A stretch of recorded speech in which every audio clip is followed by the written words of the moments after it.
Hey guys, welcome back to Dr. Chad's Place, and as you can see, I have a special guest with me here. This is Debra, my friend, former mentor, and lots of other wonderful things in my life. And usually, before we get right down to work, we have some way of getting prepared. And today, since we're down on the floor, I'm going to take my shoes off so that we're more comfortable, just like Miss Debra is over there. Yay. All right. So she's got some singing bowls, and she's going to explain those to us, and we have a lot of fun and a lot of learning to do. So, Debra, why don't you take it away? And I'm sure I'll have lots of questions. Sure, yes please. Hi everybody. Thanks for having me here. And yes, please ask questions. So these are crystal quartz singing bowls. Singing bowls are usually from the country of Tibet, and they're made of metal. However, these are crystal, and they play a little bit easier than the metal do. It goes up in a range of musical notes from C, D, E, F, G, A, B, and then back up to C. And so just to give you an idea of how that might sound on a scale, I'm going to start at C and go all the way up to high C.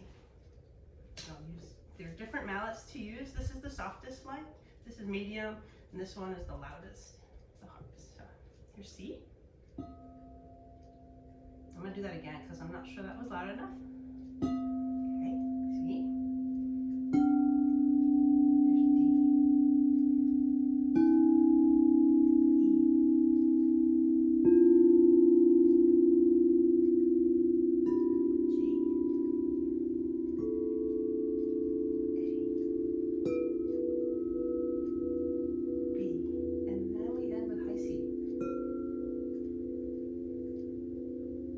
That's one way that they sing. It's wonderful, wonderful. They create vibrations, and well, there's sound waves that all combine together in harmonics and creates vibrations in the air, which also creates vibrations in our bodies.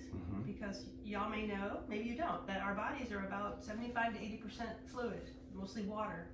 And if you drop a pebble in a pool of water, what happens? What happens, Dr. Chad? We get ripples. We get ripples. Yes. Right. So there's vibrations in Glad I got the that body. right. You Good. got it right. Yeah. So the way we use this in terms of being able to calm ourselves down, we call it sound healing, is to have someone lay on the ground, usually a floor, like a wooden floor, so you can feel the vibrations on the floor. And we would place the bowls around the body, or place them here if we're doing a group, and people just relax and sink into let gravity sink into the floor, and we play the bowls in certain sequences, and they result usually in a calming effect for most people. Not everybody likes this. Sure, because not everybody likes it. We're all different. Sure. Right. Sometimes there might be a particular note, even just when I went up the scale, that you heard that you're like, ooh, that one's nice. Or maybe you don't like that one. So I noticed at G, I was like, G sounds grumpy. I don't know. Something about G hit me. I don't know. Okay, and that's like all the others. I don't know. That's just something of interest to notice. We're just noticing these things without judgment, just being really curious about what it does and feels in the body. So this helps us become aware of what we're feeling, and really just focusing and paying attention on each sound and letting it take your mind and body where it wants to go. And that's the practice. Excellent. And it can be done with, you can have one bowl and just have a wonderful practice just with one bowl, or two could play off of each other. Such as in music theory, for example, C and E play together very well. So I'm gonna show you that. And then we usually add G. That's a C major chord right there. Good sequence, yes. Nice. You might also think that these sound like doorbells, electronic doorbells, and you're absolutely right. This is where they got that from. Yeah, there's a reason they play doorbells a certain way. Yeah. Going back to what you said, the hardwood floors being sort of an advantage for the vibrations. Was it Beethoven was the composer that would put his ear to the floor? And am I right about that? That may be, yeah. Yeah, I think so. It sounds very and so familiar. it's an interesting way to think of sound. It's just purely vibration. Yes. Because really, it's vibrating your eardrum. Yeah, it's easy to forget that. We get so detailed with, there's so many different forms of music and sound, but on some level, it is just a vibration. Yes, and it's heard differently by everyone, right? We all have different ears and brains that we are registering sound, and also it's different. We're in an enclosed room here, but if the door were open, or a smaller room, larger room, if you were sitting on the other side of the room, you're going to hear it differently, depending on. Also, these are cornered walls, but they might be concave or round, and then they're going to sound different. Also, playing them outside will be different. So there's lots of different variations to this practice. We like different, so that's good. Yeah, and it really doesn't take any training to do, which is so cool. You can get one of these and just play yourself. Nice. You don't have to have any kind of experience. It can help to watch this kind of video and learn the different techniques. So for example, like I said, I have 3 different mallets, depending on what you're trying to create with the sound. So this is the softest one.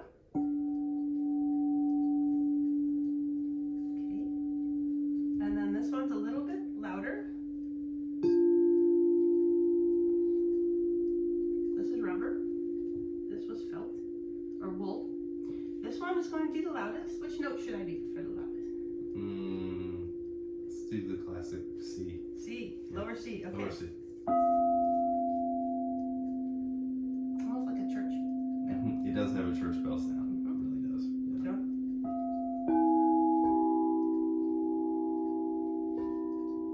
Yeah. Can I feel the differences? Sure.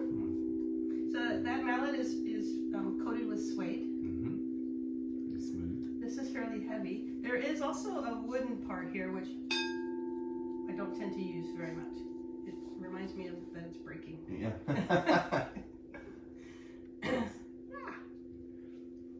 And then the last way that we do it, to really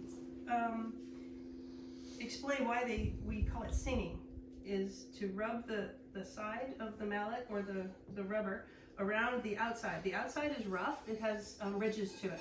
The inside is very, very smooth. If you do this, nothing's going to happen. There's no you can go inside. That surprised me. But this is all smooth. Outside it's rough, and it creates a vibration against the suede. And that creates a song.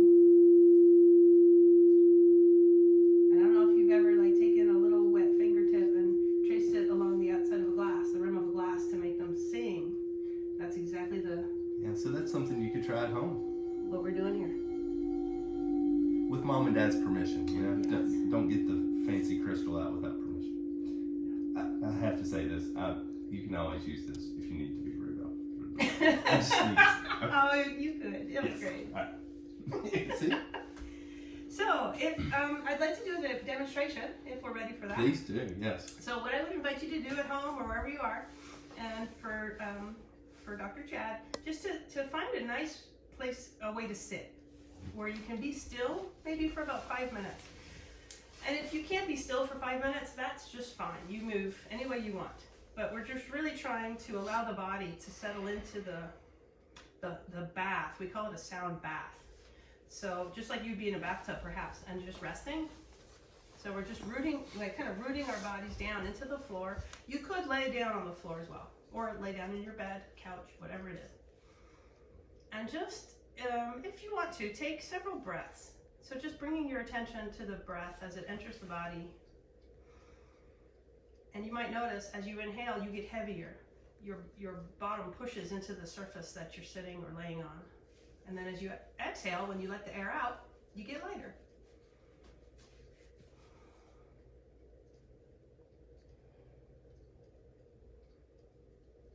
You might even notice if there's a sound to your breathing.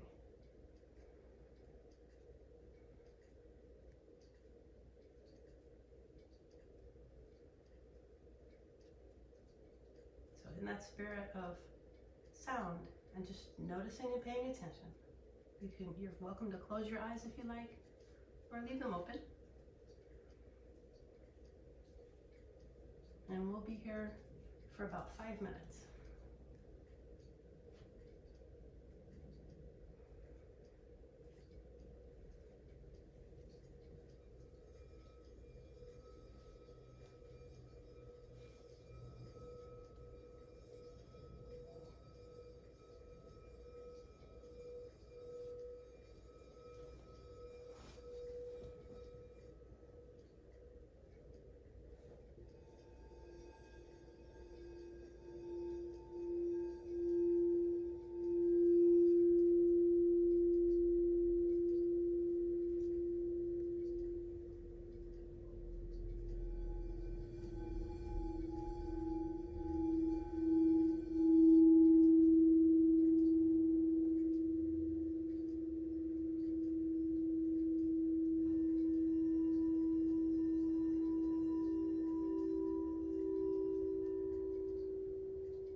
invite you to take several deep breaths,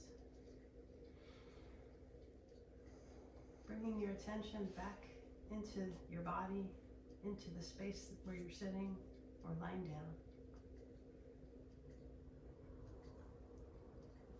And perhaps notice how your body feels now than when it did 10 minutes ago when we started.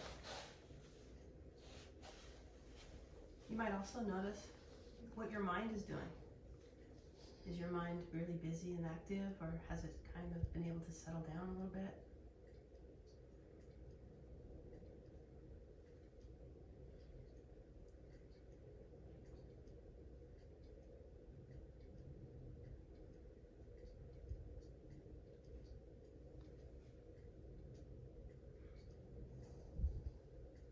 And I will just close with deep gratitude to be able to share this practice with you and to my friend, with my friend. Thank you, my friend. That was wonderful. Absolutely wonderful. Yeah. May I ask some questions? Yes, please. All right. So, for those out there that maybe really enjoyed it, is there a good way to use this? Like, if they wanted to rewatch this or listen to this, like, would you recommend this before a performance or before bed or anytime they want? Like, is there a certain strategy maybe for using this?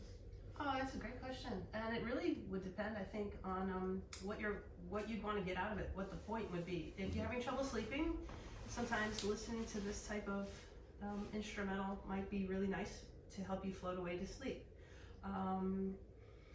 If you're having a little bit of worry or nervousness before something happening, then this might help as well. You could listen to this over and again for sure, and there's a lot of resources on YouTube. If you just search for singing bowls, you're going to get a lot of different variations on how these are played. And you could listen to the metal bowls versus the quartz bowls. They do sound a lot different. The metal bowls are deeper, richer in tone. And a lot of people use these for relaxation. Yeah. It was very relaxing. I really liked it. Thank you. Yeah. Yeah. And I did want to comment also, I have these little flickery lights inside. They don't come that way. We had to put them in there. But that also makes for a nice nighttime. I do know a family, a mom who has a bowl, and she leaves it out in the common area. And whenever she or her daughter just want to take a moment and kind of regroup, one of them gongs the bowl, and then that signals to both of them, no matter where they are in the house, to stop and just recenter. Yeah. And they love that, so that's the way to do it. I love that. It's a great tradition. Yeah. That's cool. Very nice. Very, very nice. I have lots more questions, but I just appreciate it so much. So I think I'm going to leave it at that. But as you all can see, we talk a lot about having a place and having a purpose. It's pretty clear that Dr. Debra's purpose is to spread kindness and love and light and calm and peace, and she did that here today. Anything else you would say about your place and purpose in life that might be inspiring? Anything you want to add to that? You summed that up lovely. I did throw a lot at you there. Yeah, I gave you quite a bit of credit, but it's true. Whoa! I really just love to have the ability or the space to help people feel so much safer and grounded and happier in their bodies and with their lives in general. This is on a physical level, getting control of our thoughts, our feelings, really just feeling so much better about ourselves and what's going on around us, and even on a spiritual level, connecting with that divine energy, whatever that is for you, that allows you to have that sense of purpose. Yeah. This is it for me. This vibrations and music is it for me. That is awesome. Yeah. So what a great purpose to have in life, to make others feel safe. Yeah, bringing this to new people I love it. Yeah. I love it.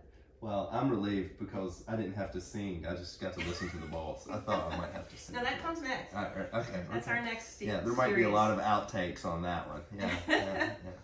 All right. Well, just remember, you all have a place and a purpose, and we're so thankful Debra shared her purpose with us today. Thank you. Thank you. All right. See you next time.